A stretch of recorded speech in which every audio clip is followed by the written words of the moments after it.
The scream pierced through the afternoon stillness like a knife, and Marcus Zimmerman dropped the bucket of water he'd been carrying to the trough, his heart already racing before his mind caught up with his legs.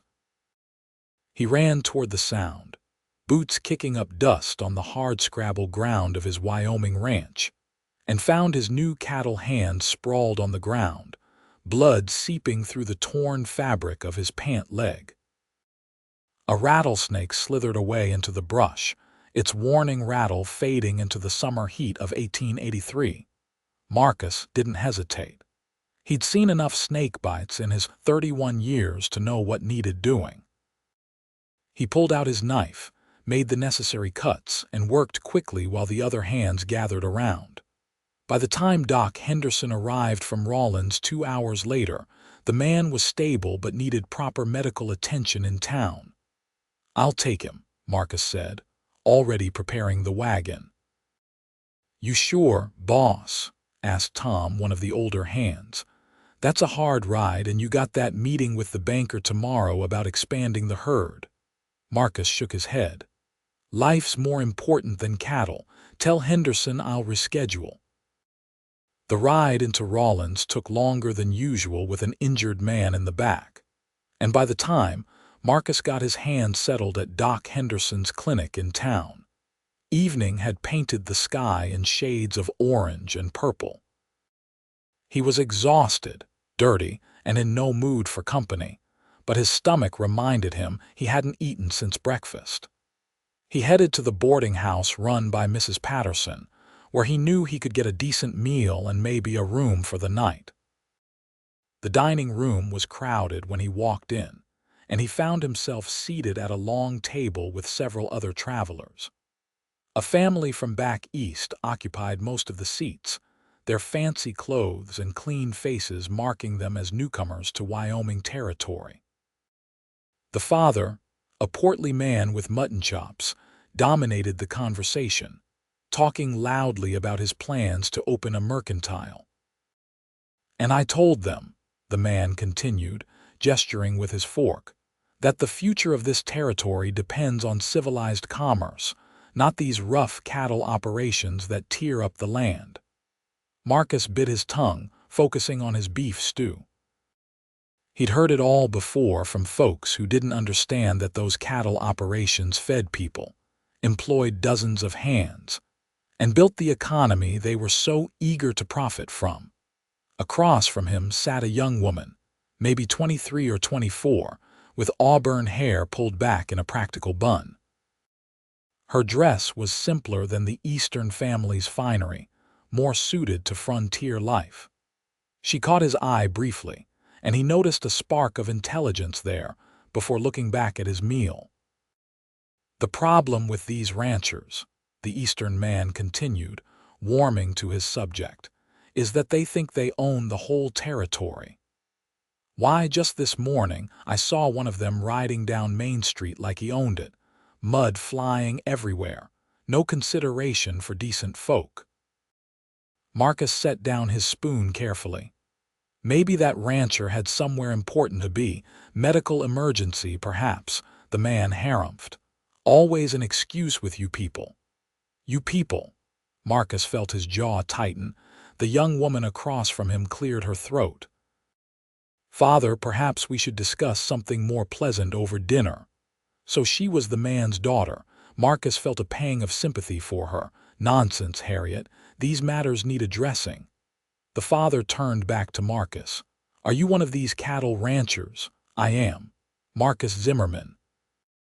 I run the Double Z Ranch about 10 miles out." "HMPH. Well, at least you're honest about it, though I can't say I understand why any sensible person would choose such a life. Sleeping in the dirt, smelling like animals, telling jokes to cattle because you've got no one else to talk to." Something about the way he said it, with such dismissive superiority, made Marcus respond without thinking. "Well, the cattle are better conversationalists than some people I've met. They don't judge a man by his dirt, and they appreciate a good joke. Last week I told my best bull about the farmer who crossed a chicken with a cow, hoping to get eggs and milk in the same package. You know what he got? What? The question came not from the father but from Harriet, her eyes suddenly bright with interest. Roasted chicken and cheese. Marcus delivered the punchline with a straight face. There was a moment of silence, and then Harriet laughed. It wasn't a polite titter or a forced chuckle, but a genuine, delighted laugh that lit up her entire face. The sound of it did something unexpected to Marcus's chest, made it feel lighter than it had in months. Her father stared at her in disapproval. Harriet, really, that wasn't even clever. It was terrible, she agreed, still smiling, but that's what made it funny. The commitment to the absurdity of it. Marcus found himself grinning back at her, and for a moment the crowded dining room seemed to fall away. Most people just groan when I tell jokes. My ranch hands have threatened to quit over my sense of humor. Then they lack imagination, Harriet said. A good terrible joke is an art form.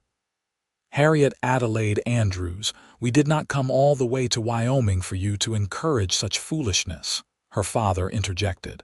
Finish your meal, we have unpacking to do.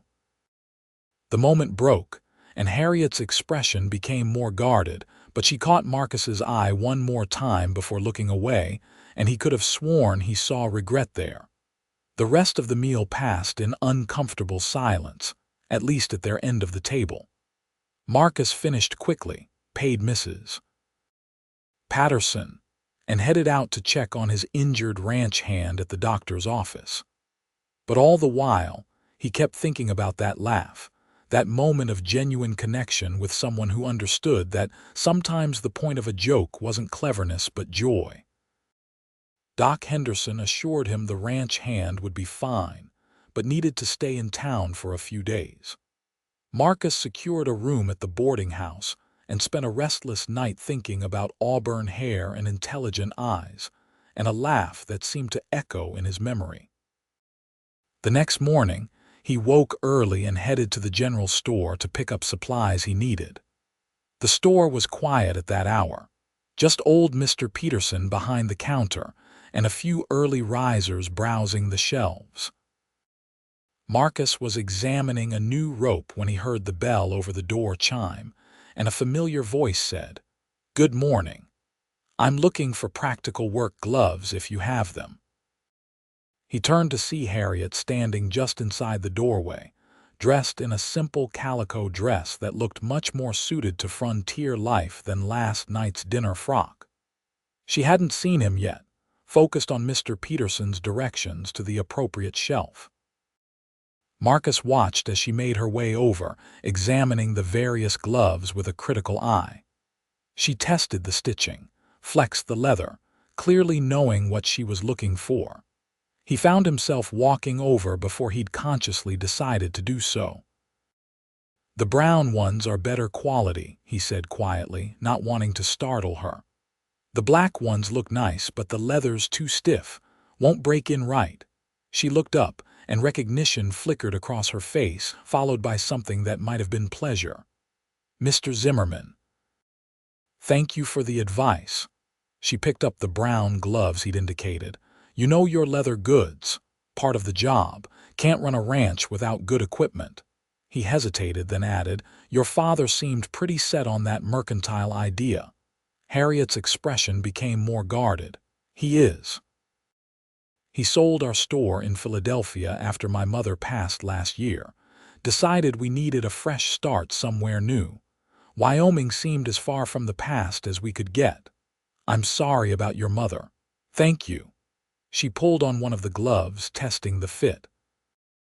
"My father and I don't always see eye to eye on things, but he's trying to build something new.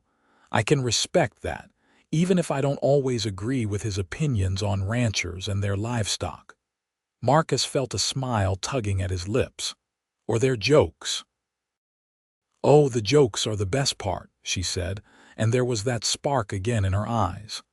"I've been thinking about that chicken cow joke. It's stuck in my head. I've got more where that came from. Comes from spending too much time alone on the range." You start talking to yourself and eventually you try to make yourself laugh. Something shifted and her expression became softer. That sounds lonely. It is, Marcus admitted, surprising himself with the honesty.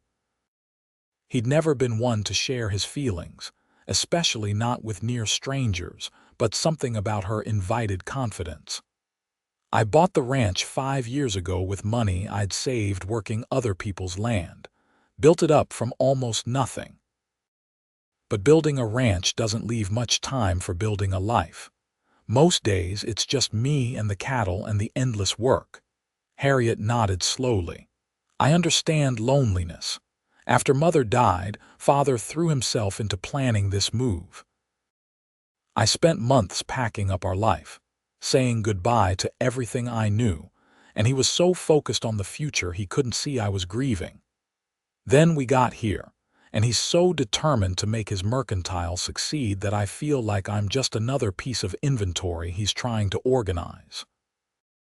They stood there in the quiet store, two lonely people finding unexpected kinship, until Mr. Peterson called out, "You folks need anything else? I've got a delivery coming and need to clear the counter." The spell broke. Harriet quickly purchased her gloves, and Marcus grabbed the rope he'd been examining. They walked out together into the bright morning sunlight of Rawlins's Main Street. "Where are you staying?" Marcus asked. "We've taken rooms above Father's new store building. He's spending today working with carpenters on the interior.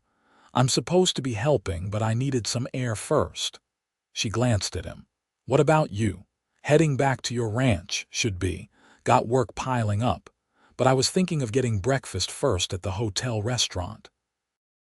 Their cook makes these sourdough biscuits that are worth the price." He paused, gathered his courage. "Would you like to join me? Unless your father would disapprove."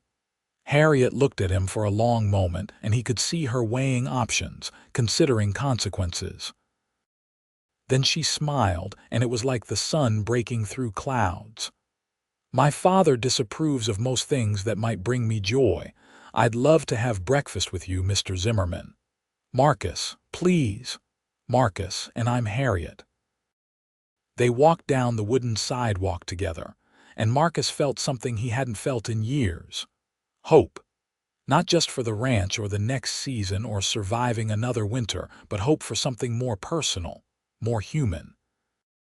The hotel restaurant was half full, mostly with businessmen and travelers passing through. They found a table by the window overlooking the street, and when the waitress came, Marcus ordered the biscuits and eggs while Harriet asked for pancakes and bacon. "So," Harriet said once they were alone again, "tell me the truth. Was that really your best joke last night, or were you going easy on us?" Marcus laughed, a real laugh that felt good in his chest. "Oh, that was nowhere near my best. Want to hear worse?" "Absolutely." "All right. Why don't cows have any money?" "Why? Because farmers milk them dry." Harriet groaned, but her eyes were dancing. "That's awful. I love it. I've got 1,000,000 of them. What do you call a sleeping bull?" "What?" "A bulldozer." This time her laugh was louder, drawing looks from other diners. She covered her mouth, but her shoulders still shook. "Stop, you're going to get us thrown out." "One more. What do you call cattle with a sense of humor?" "What?" "Laughing stock." Harriet shook her head, still grinning. "You're terrible. How do you remember all these?" Long days in the saddle. A man's mind wanders, and sometimes it wanders into questionable territory. He leaned forward. "Your turn. You must have jokes from running a store in Philadelphia." "I wasn't really the joke-telling type back there. Life was very serious, very proper. My mother was ill for 3 years before she passed, and Father was always worried about money and reputation. Laughter wasn't really welcome." She looked down at her hands. "I'd forgotten what it felt like to laugh like this until last night." Marcus felt his heart squeeze. "Then I'll have to make sure you remember." Their food arrived, and they ate while talking about everything and nothing. Harriet told him about Philadelphia, about the store they'd run that sold fine fabrics and imported goods, about the society women who'd looked down on them for being in trade. Marcus told her about learning to ranch, about the hard years and the good ones, about the satisfaction of watching something grow from your own work. "Do you ever regret it?" she asked. "Choosing such a hard life?" "Sometimes," he admitted. "Especially on the coldest winter nights or when I lose cattle to disease or predators. But then spring comes, and the calves are born, and I ride out across land that's mine, that I built something on, and I can't imagine doing anything else." He met her eyes. "The only thing missing is someone to share it with." Harriet's cheeks colored slightly. "Surely there are women in Rawlins who would be interested in a successful rancher." "Maybe, but most of them don't laugh at my jokes. They tolerate them politely while clearly thinking about how to change me into someone more civilized." He smiled. "You're the first person in a long time who seemed to actually enjoy them, because they're genuinely funny in their terribleness. There's no pretension, no trying to be something they're not. They're just honest and silly and joyful." She paused. "Like you, I think." The words hung between them, weighted with meaning. Marcus felt his pulse quicken. "Harriet, I know we just met, but I'd like to see you again." "Would you allow me to call on you?" "I'd like that," she said softly. "But you should know my father won't approve. He has very specific ideas about the kind of man I should marry, and a rancher isn't it." "Marry?" Marcus felt his eyebrows rise. "I was just thinking about another conversation, maybe a walk around town. But I appreciate knowing where you stand on long-term prospects." Now Harriet's face was fully red. "I didn't mean to presume. I just meant that father is very controlling, and if he thinks there's any potential for something serious, he'll try to put a stop to it from the beginning." "Then we'll be careful," Marcus said. "Unless you'd rather not deal with the complications, I'd understand." Harriet reached across the table and touched his hand, just briefly. "I've been careful my whole life, Marcus. I've been the dutiful daughter, the proper lady, the good girl who never causes problems. And where has it gotten me? Lonely and laughing at jokes in a dining room full of strangers because it's the first genuine moment I've had in months." She pulled her hand back but held his gaze. "I'd very much like to see you again." They finished their breakfast and walked back out into the sunlight. The town was busier now, people moving about their morning business. Marcus needed to check on his ranch hand one more time before heading back to the ranch, and Harriet needed to return to help her father. But they stood there on the sidewalk for a long moment, neither wanting to be the first to leave. "I come to town every Saturday for supplies," Marcus said finally. "Will you be at the store? I'll make sure of it." "Saturday, then." "Saturday." Marcus tipped his hat to her and forced himself to walk away. When he reached the corner and looked back, she was still standing there, watching him. She waved, and he waved back, feeling like a fool and not caring one bit. The week that followed was the longest of Marcus's life. He threw himself into ranch work with renewed energy, fixing fences that had needed attention for months, organizing the supply shed, working with the horses until they were responding to the lightest touch. His ranch hands noticed the change in him. "Boss seems awful cheerful," Tom commented on Thursday afternoon as they were moving cattle to a new grazing area. "Maybe he's planning to expand the operation like he's been talking about," suggested Pete, another hand. Marcus just smiled and kept working. He wasn't ready to talk about Harriet yet, wasn't ready to examine too closely the way she'd taken up residence in his thoughts. He replayed their conversation over and over, remembered the sound of her laugh, the intelligence in her eyes, the way she'd touched his hand so briefly across the table. Saturday morning couldn't come fast enough. He woke before dawn, did the essential morning chores, then cleaned up more carefully than he usually did for a supply run. He shaved, put on his better shirt, made sure his boots were clean. Tom raised an eyebrow when he saw him but wisely said nothing. The ride into Rawlins seemed to take forever, even though Marcus pushed his horse faster than necessary. He arrived at mid-morning, the town busy with weekend activity. He headed straight for the new mercantile, his heart beating faster with each step. The store was impressive, he had to admit. Large windows displayed goods arranged attractively, and through the open door, he could see shelves stocked with everything from dry goods to tools to fancy items from back east. Harriet's father had clearly invested significantly in the operation. Marcus took a deep breath and walked in.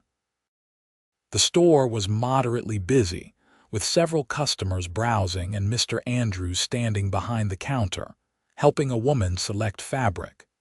Harriet was across the room, showing a young couple some kitchen goods. She looked up when the door chimed and saw him, and her face lit up in a way that made the entire week of waiting worthwhile. She finished with her customers, and as soon as they left, she made her way over to him. "Marcus, you came. I said I would." "I know, but I was still half afraid I'd dreamed the whole thing." She glanced toward her father, who was watching them with obvious disapproval. "Let me help you find what you need. What brings you to the mercantile today?" Marcus understood the game she was playing, keeping things professional in front of her father. "I need some new work gloves, actually, and maybe some rope if you carry good quality. Right this way." She led him toward the back of the store, putting shelves between them and her father's watchful gaze. Once they were partially hidden, she lowered her voice. "I've been thinking about you all week. Is that too forward to say? Not if it's true, because I've been thinking about you too." He pretended to examine gloves. "I was wondering if you might like to go for a walk this afternoon. Maybe see some of the town. I could show you the good spots." "I'd love that, but Father watches me constantly. He's already suspicious after he saw us talking at the boarding house." Her expression became troubled. "He's decided you're a bad influence. Too rough, too common, exactly the kind of man I should avoid." Marcus felt anger flare in his chest but kept his voice level. "And what do you think? I think he's terrified of losing control over me. And I think I'm tired of being controlled." She met his eyes directly. "There's a church social next Wednesday evening at the community hall. Everyone in town will be there. Father will have to let me attend because it would look bad if we didn't show up. Will you come? I'll be there. Harriet." Mr. Andrews's voice cut across the store. "Stop monopolizing that customer's time. Other people need help." "Yes, Father." She picked up a pair of gloves and held them out to Marcus at normal volume. "These are our best quality, made from genuine cowhide, double-stitched seams. They'll last you a good long while." Marcus took the gloves, letting his fingers brush against hers briefly. "Perfect. I'll take them." He paid for his purchase at the counter, enduring Mr. Andrews's cold stare, then left the store. It wasn't the romantic meeting he'd hoped for, but it was something. Wednesday felt like an eternity away, but at least he had a plan. The days until Wednesday dragged by. Marcus worked the ranch, met with his banker about expansion plans, helped one of his hands with a difficult mare, did everything he could to keep busy. But every night, he lay in his bed in the ranch house he'd built with his own hands and thought about Harriet, about her laugh, about the way she'd said she was tired of being controlled. Wednesday evening finally arrived. Marcus dressed in his best clothes, the suit he wore for business meetings and funerals, and rode into Rawlins. The community hall was lit up against the gathering dusk, and he could hear music and voices from inside. He tied up his horse and stood outside for a moment, gathering his courage. Inside, the hall was crowded with what looked like half the town. Tables of food lined one wall, and someone had set up a small band in the corner. People were talking, eating, dancing. It was the kind of social gathering Marcus usually avoided, preferring the quiet of his ranch. But tonight, he scanned the crowd eagerly for one particular face. He found her near the food table, wearing a blue dress that brought out the color of her eyes.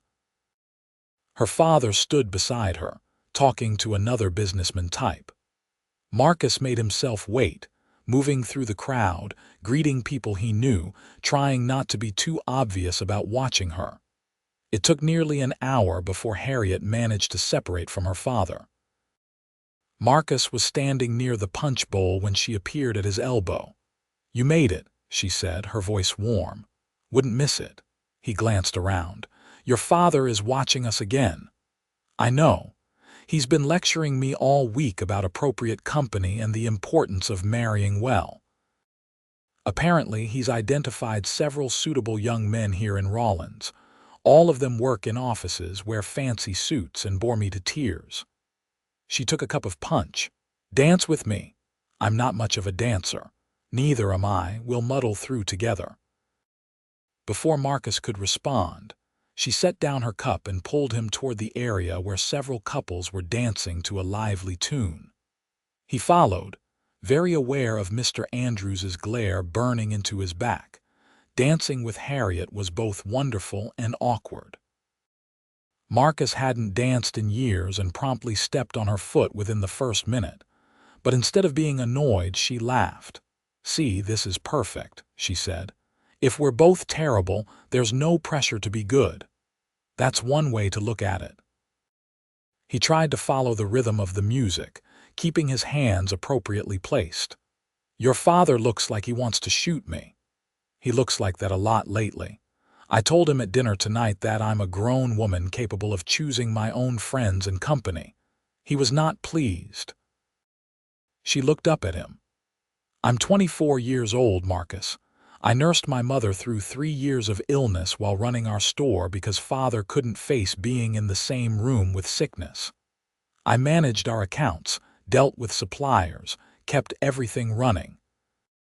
But now he treats me like I'm a child who can't be trusted to make decisions." "You're not a child. Anyone with eyes can see that." Marcus managed to navigate a turn without incident. "But I don't want to cause problems between you and your father." "You're not causing problems. You're just making him face the fact that he doesn't control everything." She squeezed his hand gently. "Besides, I like you. I like how you make me laugh, how you talk to me like I'm an actual person with thoughts and opinions. Do you know how rare that is?" The music ended and they stopped dancing, but Marcus was reluctant to let her go. "Harriet, I need to be honest with you. I'm developing feelings that go beyond friendship. I know it's fast and maybe it's foolish, but there it is. And if that's going to cause you trouble, tell me now so I can back away." She looked at him for a long moment, and he could see emotions playing across her face. Then she said quietly, "Don't back away. Please don't back away." "Harriet Adelaide Andrews." Mr. Andrews materialized beside them, his face red with anger. "A word, now." Harriet's expression became resigned. "Yes, father." She followed him across the hall and out the front door. Marcus stayed where he was, not wanting to make things worse, but he could see them through the window. See Mr. Andrews gesturing angrily while Harriet stood with her arms crossed. Tom appeared at his elbow. "That the girl from the mercantile? How did you know?" "Boss, I've worked for you for 3 years. I know when something's changed. You've been smiling at nothing all week." Tom shook his head. "Her father doesn't look happy." "He's not. Thinks I'm too rough for his daughter." "Are you?" Marcus considered that. "Maybe, probably. But she doesn't seem to think so. And that's what matters." Harriet and her father came back inside, but Mr. Andrews immediately steered her toward the door. She looked back at Marcus once, an apology clear in her eyes, and then they were gone. Marcus felt his chest tighten. He stayed at the social for another hour to be polite, but his heart wasn't in it anymore. He kept replaying the look on Harriet's face, the resignation mixed with frustration. On the ride home, alone under the stars, he wondered if he should just let her go. It would be easier for her, would save her conflict with her father. But then he remembered her laugh, the way she'd squeezed his hand, her quiet plea for him not to back away. And he knew he couldn't give up that easily. The next morning, he was surprised when Pete rode up to the ranch house while Marcus was having breakfast. "Boss, there's a lady here to see you. Says her name is Harriet Andrews." Marcus was out the door before Pete finished speaking. He found Harriet standing beside a rented horse in his yard, wearing a practical riding outfit and looking determined. "Harriet, what are you doing here? Learning to make my own choices." She lifted her chin. "I told my father this morning that I'm 24 years old, not a piece of property, and that I'll associate with whomever I choose. He threatened to cut me off financially. I told him I'd rather work for my living than live in a cage." Her voice trembled slightly. "I may have burned some bridges." Marcus stepped closer. "Are you all right? Honestly, I'm terrified, but also relieved. I've been living according to his rules for so long, trying to be the perfect daughter, trying to make up for mother being gone, and it's never enough. He'll never be satisfied because what he wants is to control everything, and I can't live like that anymore. What are you going to do? I don't know yet. I have a little money saved from working at our store in Philadelphia. I thought maybe I could find work here in Rawlins. Mrs. Patterson at the boarding house might need help, or maybe the hotel." She met his eyes. "I know this is fast and probably foolish, and I'm not asking you for anything. I just wanted you to know that I meant what I said last night. I don't want you to back away." Marcus felt something shift in his chest, something huge and terrifying and wonderful. "Come inside. Have some breakfast. Then we'll figure this out together." They went into his ranch house, and Marcus was suddenly very aware of how sparse and masculine it was. He'd built it sturdy and functional but hadn't thought much about comfort or beauty. Still, Harriet looked around with interest, not judgment. "It's nice," she said. "Solid, honest, like you." He made her eggs and toast, the extent of his cooking skills, and they sat at his kitchen table drinking coffee while he tried to think clearly. "I don't want you to feel pressured," he said finally, "but I meant what I said too. I'm developing strong feelings for you, Harriet. And if you need a place to stay while you figure things out, I have a spare room here. It wouldn't be proper by town standards, but I'd be respectful. You'd have your space." "Marcus, I can't impose like that." "It's not imposing. Truth is, I could use help around here. I've been meaning to hire someone to help with the cooking and household management. My hands and I have been making do, but we're not exactly skilled in that area. If you wanted to work for room and board plus a salary until you decide what you want to do long term, I'd be grateful for the help." Harriet studied him carefully. "You'd trust me here, a woman you barely know. I'm a pretty good judge of character, comes from working with animals and rough men.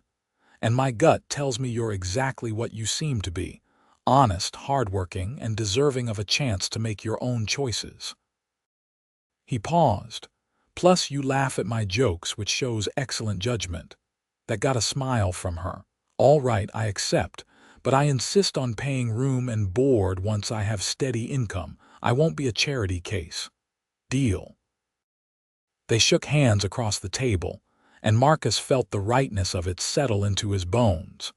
This woman, this brave, strong woman who'd walked away from comfort and security to choose her own path, was going to be living in his house. It was terrifying and exciting in equal measure. The next few days were an adjustment. Marcus showed Harriet the spare room, helped her settle in, and introduced her properly to his ranch hands. To their credit, they treated her with respect, tipping their hats and minding their language.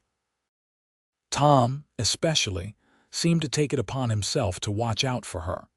Harriet threw herself into making the house more livable. She cleaned thoroughly, organized the kitchen, made curtains from fabric she'd brought with her, and started cooking meals that were actually edible. The ranch hands began finding excuses to be near the house at mealtimes. In the evenings, after the work was done, Marcus and Harriet would sit on the porch and talk. He told her stories about building the ranch, about the harsh winters and predators and the satisfaction of watching calves grow strong.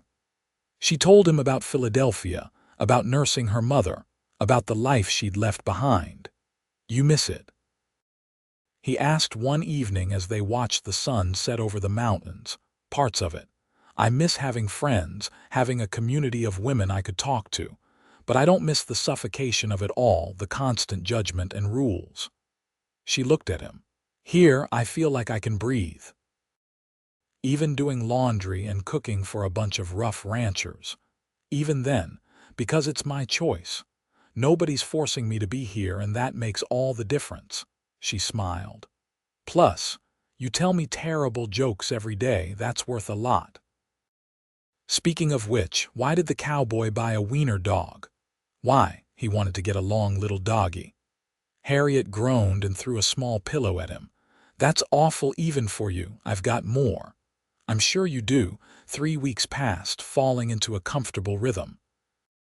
Marcus found himself looking forward to coming back to the house at the end of long days, knowing Harriet would be there. They developed easy patterns, comfortable silences, shared jokes that became their own language. His feelings deepened with every passing day, but he held back from saying anything, not wanting to pressure her. Then one Saturday, Tom rode in fast from the far pasture, his expression grim. "Boss, we've got trouble. Someone's been cutting fence on the eastern boundary, and we're missing about 20 head of cattle." Marcus felt his stomach drop.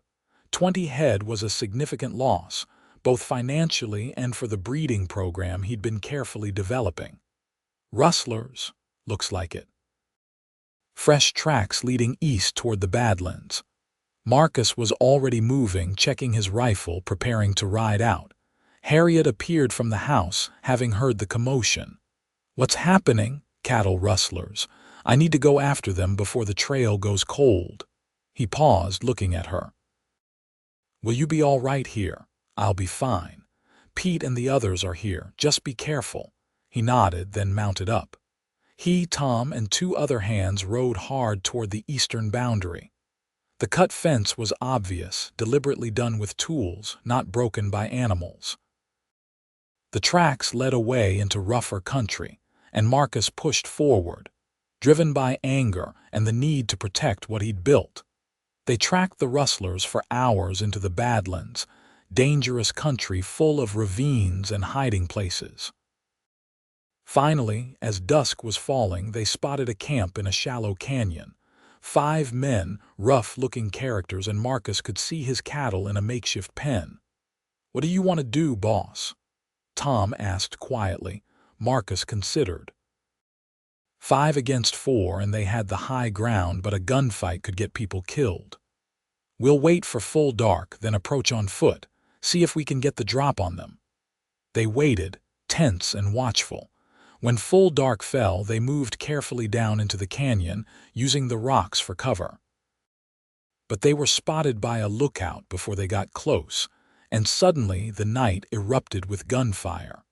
Marcus dove behind a boulder as bullets whined overhead. He returned fire carefully, not wanting to hit his own cattle. The fight was brief and chaotic, but his men had the advantage of being prepared and having better positions. Within minutes, 3 of the rustlers were wounded or surrendered, and the other 2 fled into the darkness on foot.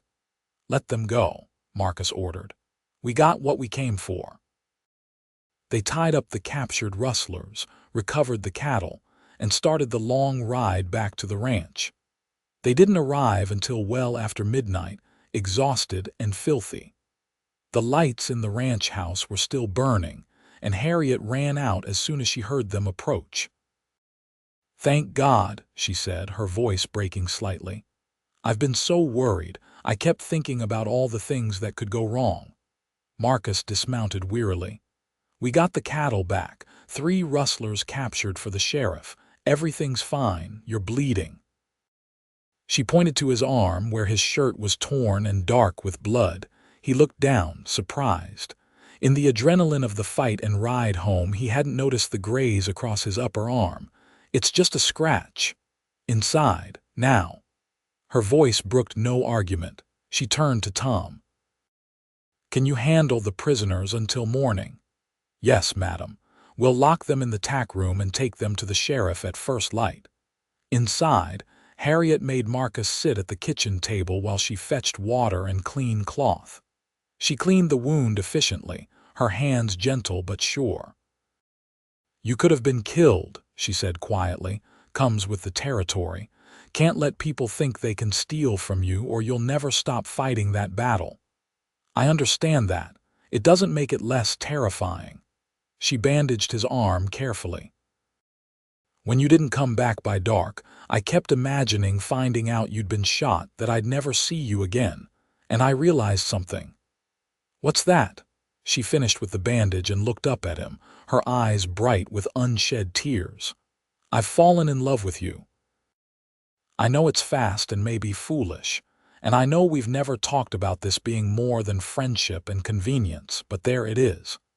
These past weeks living here, talking with you, laughing with you, building something with you, I've been happier than I've been in years. Maybe ever. And the thought of losing you made me realize I can't keep pretending this is just a temporary arrangement." Marcus reached up and cupped her face with his good hand. "Harriet, I've been in love with you since you laughed at my terrible joke in that dining room. I've been holding back because I didn't want to rush you, didn't want you to feel pressured when you're still figuring out your life. But if you're asking what I feel, it's love. Deep, real, want to build a life together love. Then build it with me," she said. "Not as your housekeeper or your employee, but as your partner, your wife if you'll have me." "If I'll have you," Marcus laughed, then pulled her into his arms, mindful of his injury. "Harriet Andrews, you're the best thing that's ever happened to me. Yes. Yes, 1,000 times yes." He kissed her then, and it was everything he'd imagined and more. She kissed him back with equal passion, her hands in his hair, and Marcus felt like the loneliest parts of himself were finally coming home.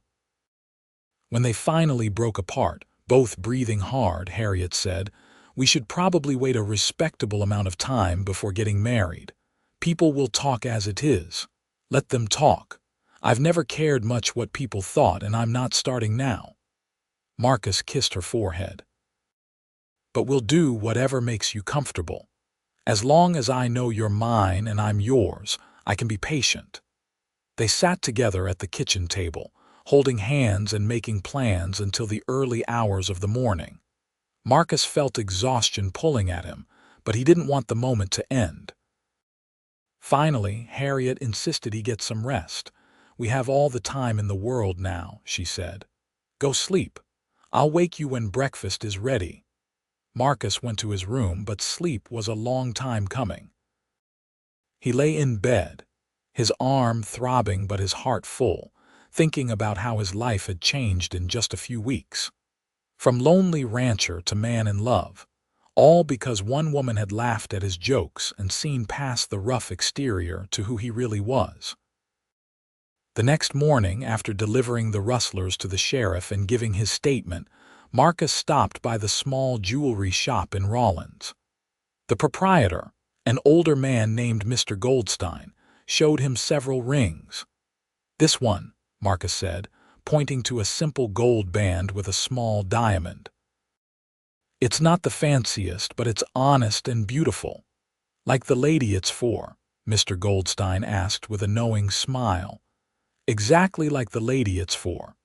Marcus rode back to the ranch with the ring in his pocket, rehearsing what he wanted to say. But when he arrived, he found Harriet in the garden she'd been cultivating behind the house, and all his planned words fled. He just walked up to her, pulled out the ring, and said, "I know we agreed to wait, but I can't. Harriet Andrews, will you marry me?"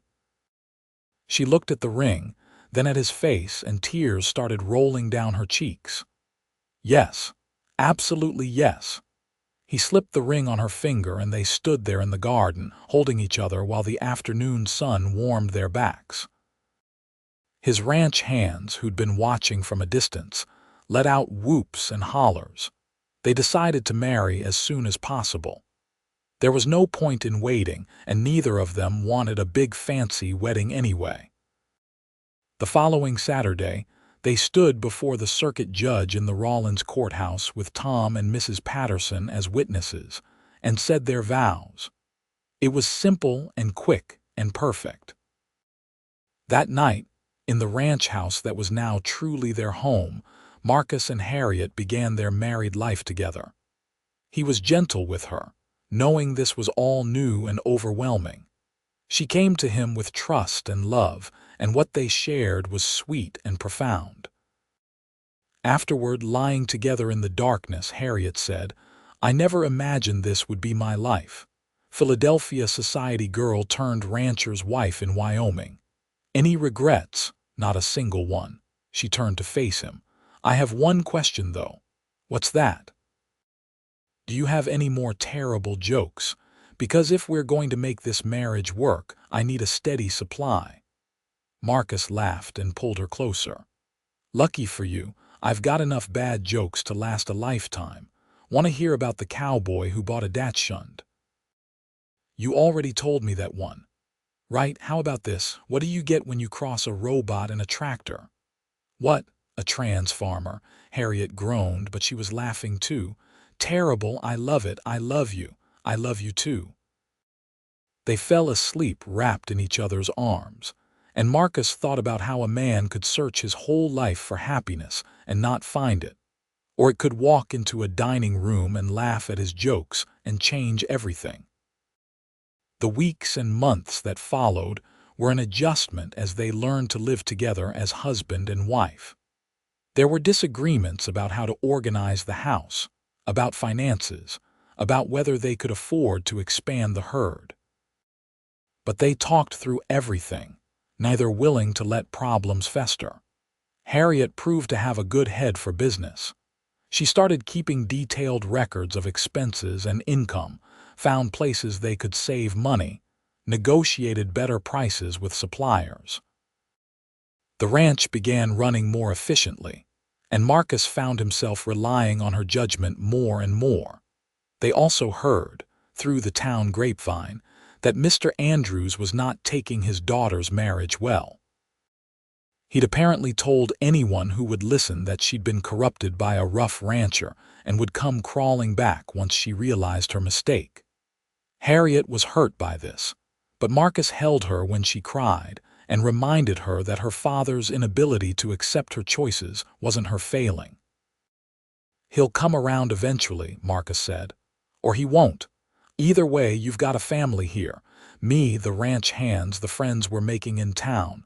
You're not alone." "I know," she said. "And I chose this. I chose you. I just wish he could be happy for me." One afternoon in early December, as the first snow of the season was beginning to fall, Harriet called Marcus in from mending fence. "There's someone here to see you. See us." Marcus walked to the house and found Mr. Andrews standing stiffly in the front room, looking uncomfortable and out of place. Harriet stood across from him, her arms crossed.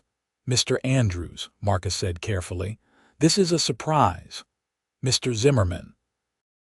The older man didn't offer to shake hands. "I've come to speak with my daughter." "Then speak," Harriet said, her voice cool. "I'm listening." Mr. Andrews shifted his weight. "I've been doing some thinking and some talking with Reverend Mitchell. He suggested I might have been too harsh, too quick to judge." He looked at Marcus, then back at Harriet. "I don't understand your choice. I still think you could have done better, married someone with more refinement, more education, but you seem happy. The whole town talks about how you've transformed that ranch, how you and your husband work together. And I realized I'd rather have a daughter who's happy and married to someone I don't approve of than no daughter at all." It wasn't exactly a ringing endorsement, but Marcus saw Harriet's eyes fill with tears. "Father, I am happy. Happier than I've ever been. Marcus treats me as an equal partner. He respects my intelligence and my opinions. He makes me laugh every single day. I wish you could see what I see in him." "Perhaps in time I will." Mr. Andrews looked at Marcus directly. "I'm told you protected her during that business with the rustlers, that you've built a successful operation through hard work and integrity. These are not small things. I love your daughter, sir, and I'll spend the rest of my life trying to be worthy of her." Something shifted in Mr. Andrews's expression, became marginally softer. "See that you do." He turned back to Harriet. "I'd like to try to rebuild our relationship if you're willing. Perhaps you could come to dinner at my house sometime, both of you." Harriet crossed the room and hugged her father stiffly. "I'd like that." After Mr. Andrews left, Harriet collapsed into Marcus's arms. "That was harder than I expected. He's trying. It's a start. Do you think he'll ever really accept us? Maybe. Maybe not.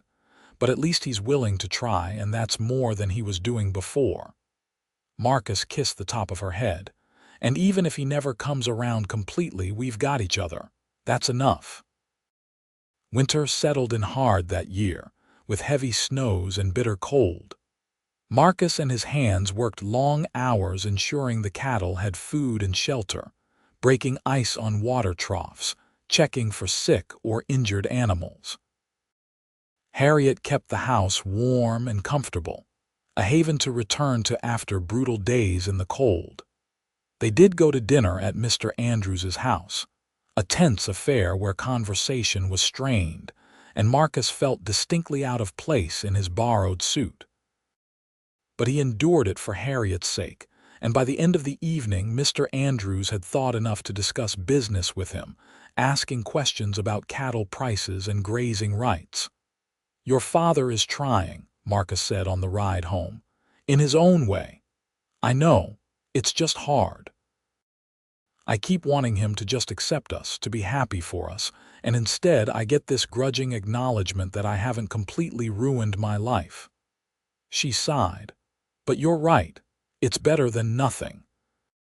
Christmas came, and they hosted a small gathering at the ranch for the hands who had nowhere else to go. Harriet cooked an impressive meal, and they sang carols and exchanged small gifts. Marcus gave Harriet a beautiful shawl he'd ordered from Denver, and she gave him a new leather-bound journal for tracking ranch business and a pocket watch engraved with their initials. "So you'll always know it's time to come home to me," she said with a smile. That night, after everyone had left or gone to the bunkhouse, they sat by the fire in comfortable silence. "This was a good day," Harriet said. "A good year, really, despite everything." "Best year of my life," Marcus agreed, "and it's about to get better." "Oh, why's that?" "Because every year with you will be better than the last. That's how love works." Harriet leaned her head on his shoulder. "When did you become such a romantic?" "I've always been a romantic. I just hid it behind terrible jokes and hard work. You brought it out in me." Spring came eventually, as it always did, bringing new calves and new grass and the promise of easier days ahead. Harriet started feeling sick in the mornings, and they both knew what it meant before Doc Henderson confirmed it. She was pregnant, due in late summer. Marcus was terrified and elated in equal measure. A child, his child, growing inside the woman he loved. It felt like the final piece clicking into place, making their family complete. They told the ranch hands first, who were predictably delighted. Tom appointed himself official protector of the missus and insisted she not do any heavy work. Then they told Mr. Andrews, who seemed genuinely pleased for the first time since they'd married. "A grandchild," he said, his expression softening. "I never thought I'd live to see the day." "You'll be a good grandfather," Harriet said. "I know you will." The pregnancy progressed smoothly through spring and into summer. Harriet bloomed, her face taking on a glow that Marcus found breathtaking. He became increasingly protective, worrying about everything from her eating enough to whether she was overheating in the summer sun. "I'm pregnant, not fragile," she reminded him regularly. "Women have been doing this since the beginning of time. But you're my woman, and this is my child, so I get to worry." In late August, on a hot afternoon that had everyone moving slowly, Harriet's water broke. Marcus had been prepared for this, had Doc Henderson on standby, had Mrs. Patterson ready to come help, but when it actually happened, he found himself panicking. "Marcus, calm down," Harriet said, even as she clutched the table through a contraction. "Go get Mrs. Patterson and the doctor. I'll be fine." He rode into Rawlins faster than he'd ever ridden, collected the doctor and Mrs. Patterson, and raced back to find Tom with Harriet, talking to her calmly while she breathed through contractions. The labor lasted through the night and into the next morning. Marcus stayed with her the whole time, holding her hand, wiping her face with cool cloths, telling her terrible jokes to distract her from the pain. "What do you call a cow with no legs?" he asked during one of the quieter moments. "Ground beef," she panted. "You told me that one already." "Think of a new one. Under pressure here. Try harder." Finally, as the sun was rising on what promised to be another hot August day, their son was born. Doc Henderson placed the squalling infant in Marcus's arms while he tended to Harriet, and Marcus looked down at the tiny red face and felt his entire world realign. "He's perfect," he whispered.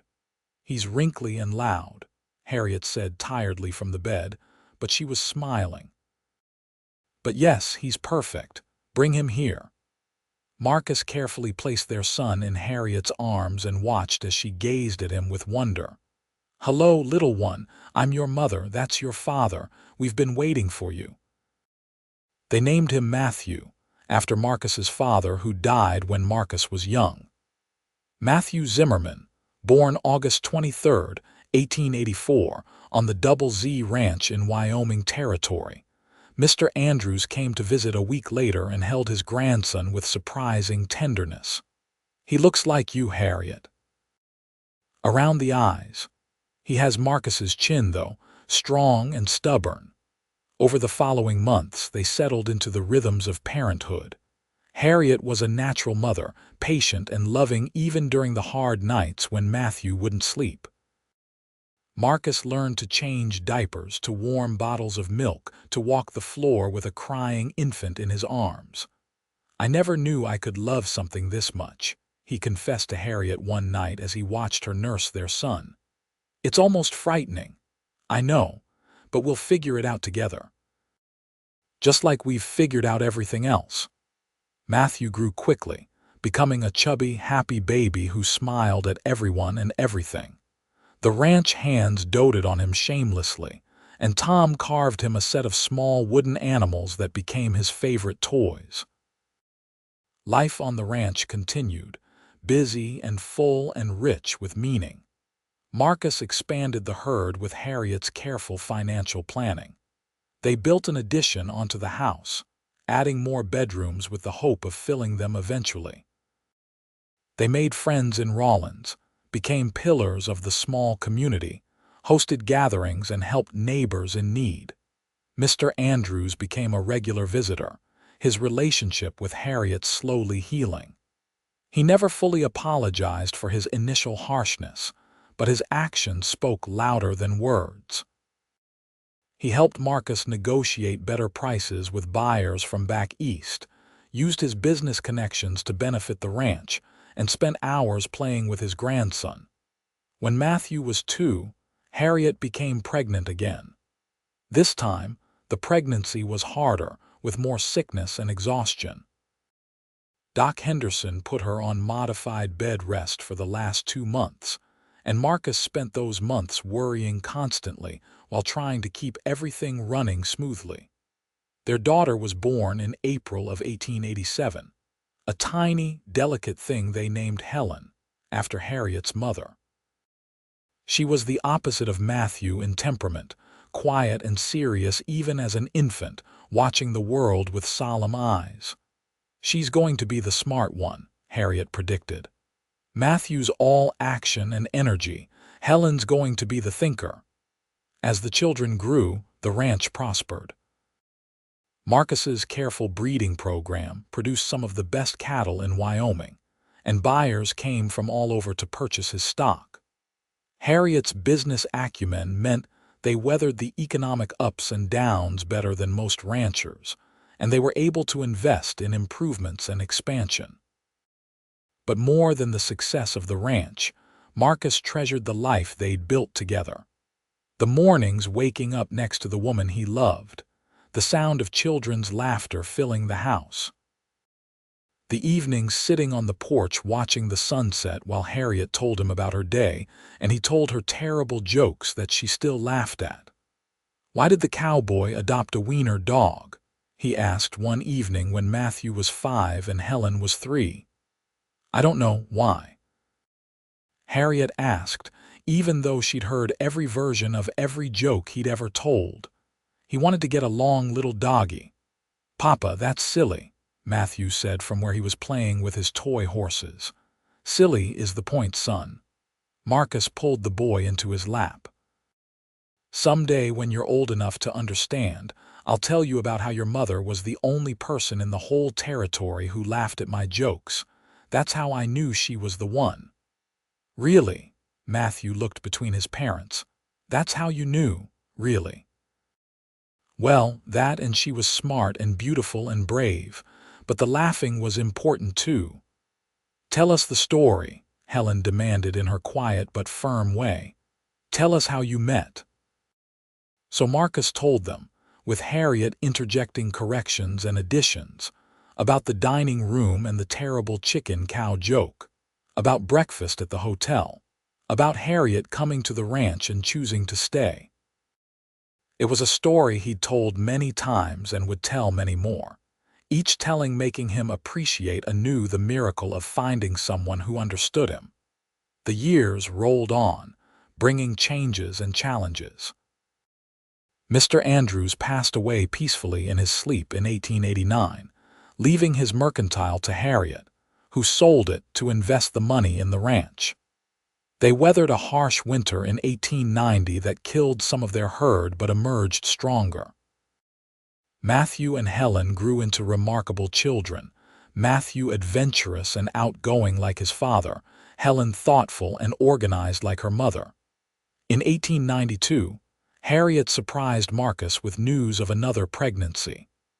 She was 32 now, Marcus 40, and they'd assumed their family was complete. But in February of 1893, they welcomed another son, James, who combined the best traits of both his siblings. The house was full of noise and life and love. Marcus would sometimes stand in the doorway and watch his family, unable to believe this was his life. The lonely rancher who'd spent years working alone, whose only companions were cattle and horses, now surrounded by a wife who loved him and children who adored him. "What are you thinking?" Harriet asked one evening, catching him in one of these reflective moments. "That I'm the luckiest man alive, that I don't deserve this but I'm grateful for it every single day." He pulled her close. "That you laughing at my terrible joke was the best thing that ever happened to me." "It was a terrible joke," she agreed. "But you were sincere about it and that made it charming. Plus, you looked at me like I was the first interesting thing you'd seen in years. You were. You are. You'll always be the most interesting thing in my world." Harriet kissed him, a kiss that still held passion and promise after nearly a decade of marriage. "I love you, Marcus Zimmerman, even though your jokes haven't gotten any better." "My jokes are excellent. The problem is everyone else's lack of appreciation for sophisticated humor." Keep telling yourself that. As the 1890s progressed, Wyoming changed around them. The territory became a state in 1890, bringing more settlers and more development. Rawlins grew into a proper town with paved streets and electric lights. But the Double Z Ranch remained a constant, a place where hard work and family values still mattered most. Matthew, as he grew into his teenage years, showed a natural aptitude for ranching. He could ride before he could properly walk, understood animals instinctively, and had his father's quiet determination.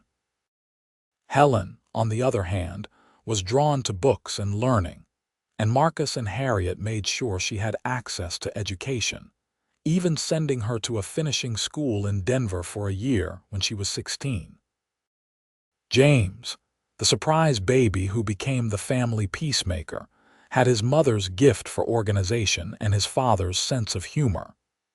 He was the one who could make everyone laugh when tensions ran high, who could see solutions others missed. "He's going to be the one who holds this family together after we're gone," Harriet said one evening as they watched 11-year-old James mediate a dispute between his older siblings. "After we're gone is a long time away," Marcus said firmly. "I plan to be around to annoy you with bad jokes for at least another 40 years. "Only 40. I was hoping for 50. Make it 60 and you've got a deal." They did grow old together, watching their children become adults and start families of their own. Matthew married a rancher's daughter from a neighboring spread, and they took over more of the daily operations of the Double Z. Helen married a lawyer from Rawlins, a bookish man who appreciated her intelligence and encouraged her activism for women's rights.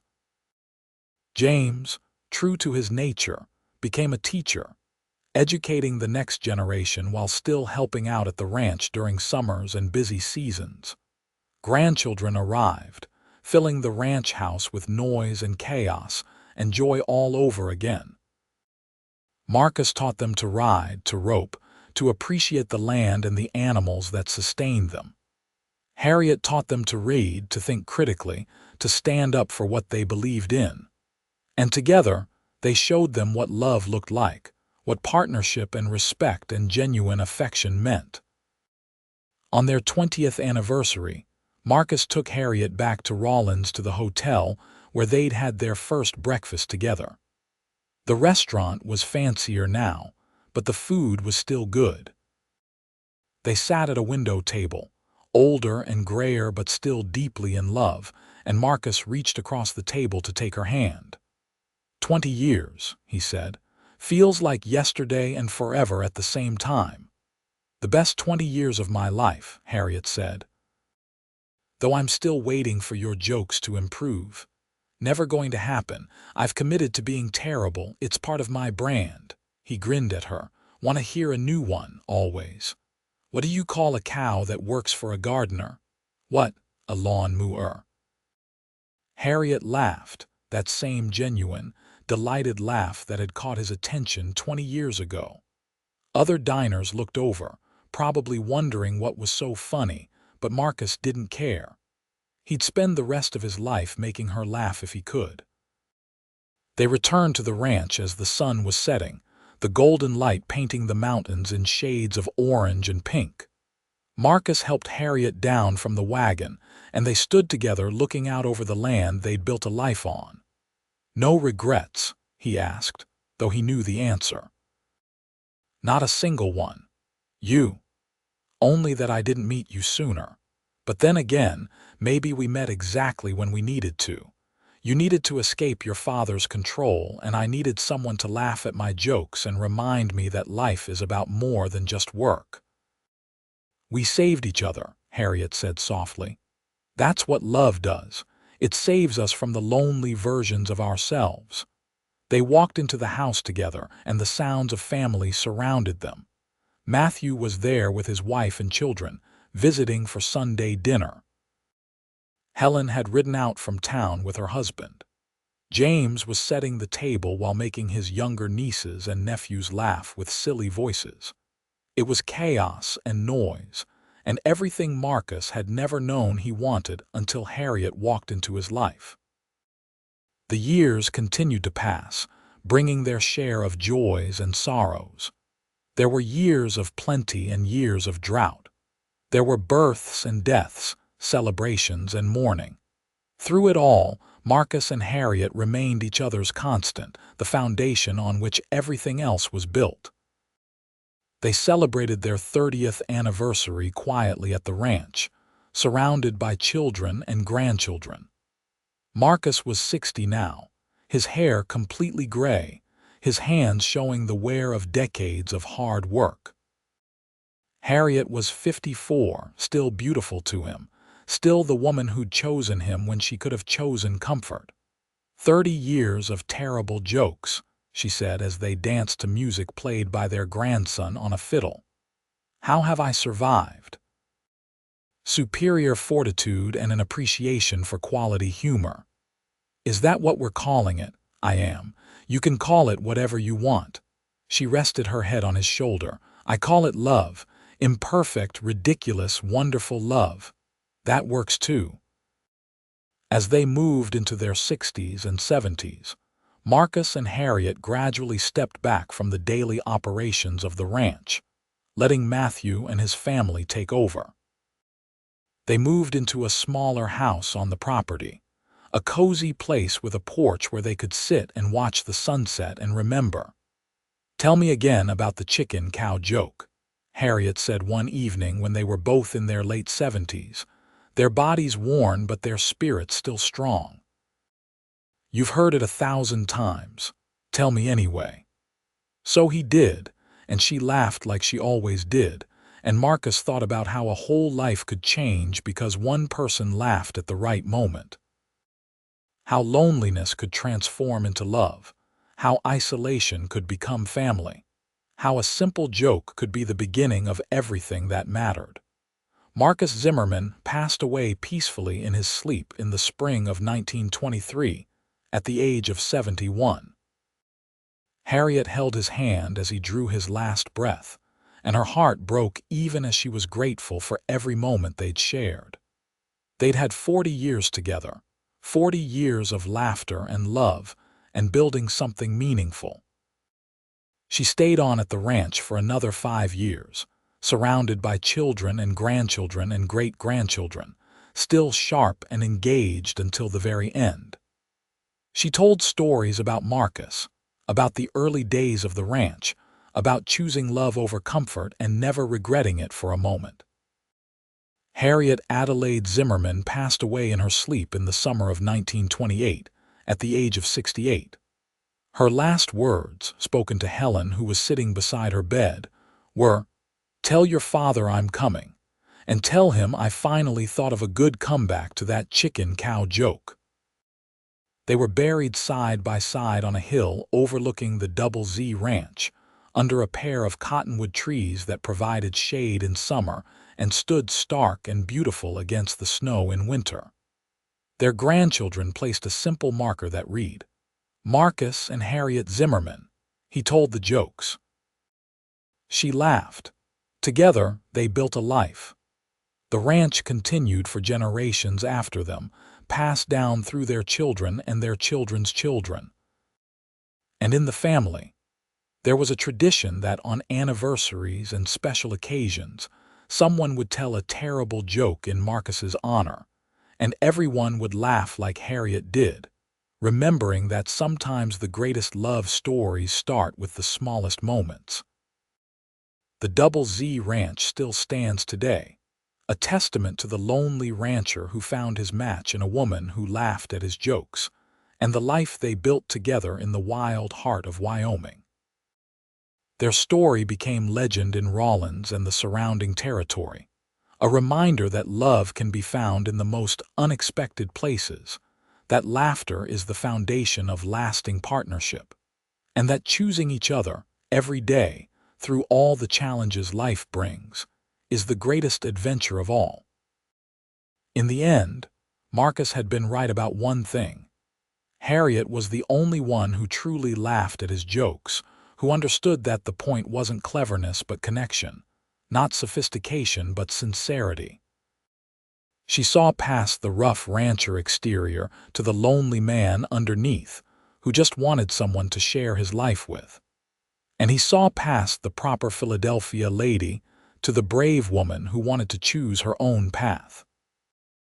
They found each other at exactly the right moment, when they both needed saving from the isolated versions of themselves. And together, they proved that sometimes the best love stories are the ones that start with a terrible joke and end with a lifetime of laughter. That true partnership is built on respect and equality and genuine affection. And that home isn't a place but a person who makes you feel less alone in the world. The Double Z Ranch remained in the family for over a century, each generation adding their own stories to the legacy Marcus and Harriet began. But the original story, of the lonely rancher and the woman who laughed at his jokes, remained the foundation on which everything else was built. It was told at weddings and anniversaries, whispered to children as bedtime stories, shared with newcomers to teach them what the family valued most: love, laughter, loyalty, and the courage to choose your own path, even when the world says you're making a mistake. And somewhere, in whatever comes after this life, Marcus and Harriet were together still, probably sitting on a porch watching an eternal sunset, while he told terrible jokes and she laughed like it was the first time she'd heard them, both of them exactly where they wanted to be.